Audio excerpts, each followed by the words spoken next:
I'm Scoot, and welcome to the Scoot on the Air YouTube channel. So it was another busy day on the air on WWL Radio in New Orleans. We're still continuing coverage of the aftermath of Hurricane Ida. There was actually a reporter, Holly Bailey, from the Washington Post, came up, and she's actually doing a story on our coverage. Holly has been listening for the last week and came down today and took a few pictures and did a story. So it's interesting to have somebody like a journalist like Holly Bailey from the Washington Post interested in doing a story. And again, I don't ever expect extra attention for what we do, because this is what we do at times like this. You know, once again, we've got some good stories and some bad stories. Look, I guess it was just a matter of time. It's hot here. Temperatures are flaring. It's hard to get gas. The few gas stations that are open have long, long lines. People get frustrated. Well, somebody tried to cut in line, and someone else confronted the man. The man who was trying to cut in line pulled out a gun and shot and killed the man who confronted him. This is total bullshit. And then in another case, somebody else tried to cut into another line in a suburb of New Orleans, and he pulled out a gun. That guy's in frickin' jail. He's in jail right now. You know, there's a great misunderstanding about the Second Amendment. The Second Amendment does not give you the right to own a gun for the purpose of feeling like you're special or for protecting your fricking ego. And that's what's happening here. You know, guns are for protection, last resort protection. Guns are not for giving you confidence that you wouldn't have if you didn't have the gun. These are cowards. These are irresponsible gun owners. And this is no reflection on the responsible gun owners in America, but I mean, just how pathetic. A guy's trying to cut in line, and somebody calls him out on it, and he shoots him and kills him. He got away. There were 3 people in the vehicle, but they will find him. And Jefferson Parish Sheriff Joe Lopinto said, "We will find you." That dude's ass is in trouble, and should be. And the other guy that pulled the gun, he's in jail. You know, there is also a warrant out for a 911 dispatcher in New Orleans who apparently was hanging up on people. People were desperate for information right after the storm, and she's accused of hanging up on people. Well, now they can't find this piece of trash. Can't find her. They'll find her. They'll find her. She's out there somewhere. You know, if you don't want to do your job, quit. If you accept the responsibility of a job, live up to it and do your damn job. Also, you know, I heard on my radio show again today, and this is common. If your area is not mentioned every time, it doesn't mean that people have forgotten about you. It doesn't mean that people don't know you're there. And, you know, I hear a lot of comments, well, we're not hearing from so-and-so. Look, these leaders are talking, or we feel like they've forgotten us. Nobody's forgotten you. The attention of the country is on this whole area. So rest assured that you're not being forgotten.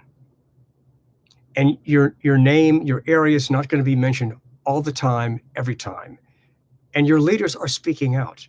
There are a few who are not, but for the most part, your leaders are speaking out.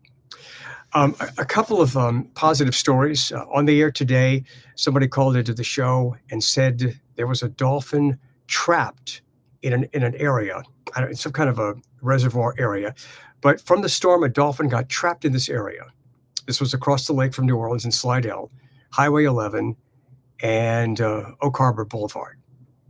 And the dolphin was close, and people were up looking at the dolphin. The dolphin apparently could not figure out how to navigate its way out of this area.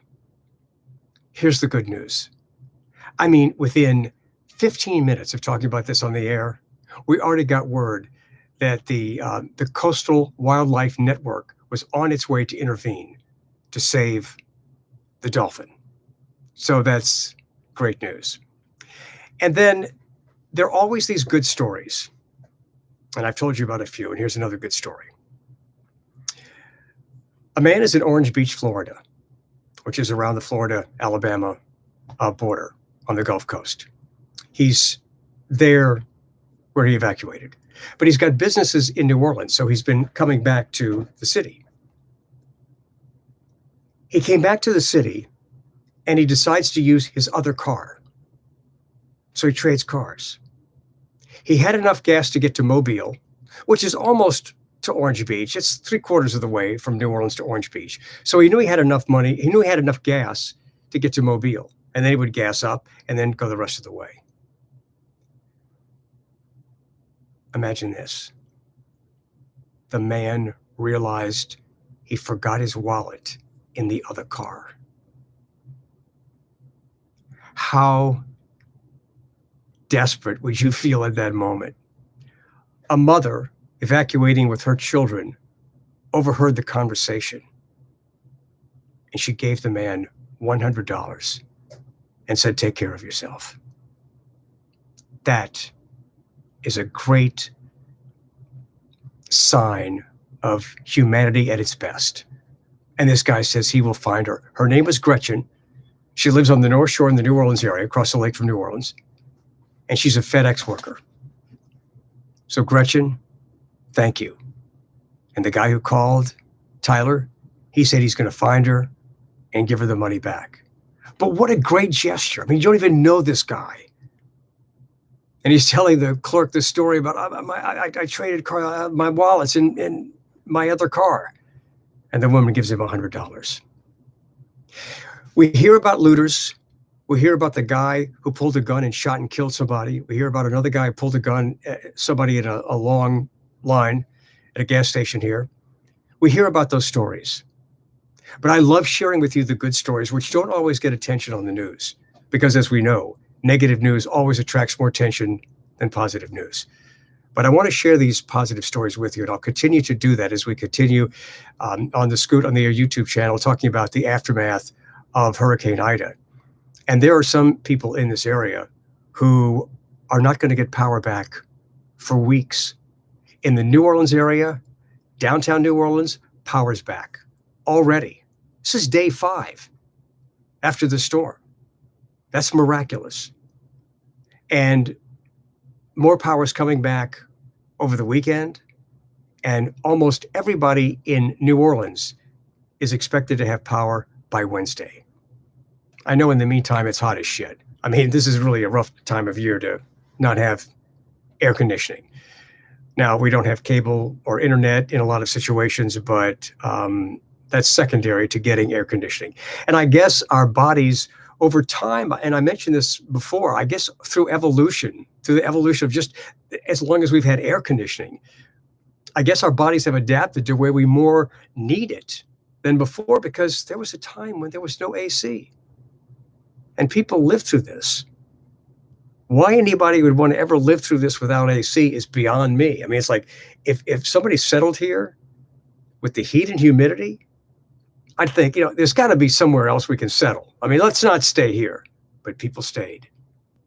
So it would be interesting to, I guess, talk to an anthropologist or somebody like that and talk about whether or not through evolution our bodies do actually change. Also, it's going to be interesting to see if people who have had their thermostats way down this time of year, if maybe they're not going to want it down as low because their bodies have adjusted to the heat. That maybe instead of 70, maybe they'll want it on 75. I don't know. Anyway, thank you for joining me here on the Scoot on the Air YouTube channel. By the way, President Biden was in town. President Biden warned insurance companies. He said that there may be some insurance companies that are going to be looking at the fine print to deny customers their claims. The fine print would be a mandatory evacuation was not ordered. And it was because this storm developed so quickly, strengthened so rapidly, that there wasn't time to do a lot of things. And President Biden says his administration will put pressure on insurance companies to make sure they pay the customers what the customers are paying for. And with all the competition there is for insurance in America today, look at all the insurance commercials you see on TV. It would be a public relations nightmare if an insurance company decided that they were going to not cover a claim because the mandatory evacuation was not ordered. So we'll see how that plays out, but good for the Biden administration for putting pressure on the insurance companies. And President Biden also echoed what Senator Bill Cassidy from Louisiana said, and that is, we need to build better. When we build back, let's build back better. Instead of doing the same thing, let's do some things differently. That's what happened after Hurricane Katrina. And President George W. Bush said, we are going to build a flood protection wall around New Orleans. They did. The federal government did that. And we benefited from it from Hurricane Ida. And now we've got so much power out for a long period of time, maybe it's time to change that. Anyway, again, thank you for joining me here on The Scoot on the YouTube channel. You know, there's some fun YouTube videos in the past, and if you're just if you're new, if you're just getting to know me, you can go back and check out some of these other videos, and you'll get a good idea of who I am. You know, maybe you'll agree, maybe you'll disagree, but there are also some interesting interviews and some things that are fun. But I hope you become a subscriber.